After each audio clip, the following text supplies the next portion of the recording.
chào cô. Em mua cái gì? Em nói cô đi để cô lấy cho. What? Đó. Con muốn mua cái này không con? Yes. Em ơi, cái đó có đúng không em? Dạ không. Em mua cái gì em nói cô đi. Rồi con muốn mua bàn chải đúng không? Dạ đúng rồi. Hay quá, để con bắt cho con cái bàn chải này. Đây là bàn chải siêu Wow. xinh bên nhà cô. Hàng này xịn lắm. Con đồng ý không? Em có phải cái này không em? Dạ đúng rồi. Wow, đẹp quá. Cô ơi, có cả kẹo nữa. Ồ, có cả kẹo mới được cô. Đưa cô. Kẹo. Có kẹo Ai này hút đi không? mà.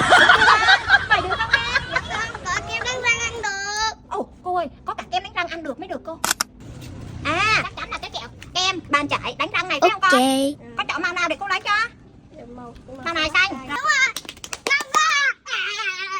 Ơi cho, để em lấy kem đánh răng cho chị xem. À, em biết lấy kem đánh răng em lấy đi. Wow.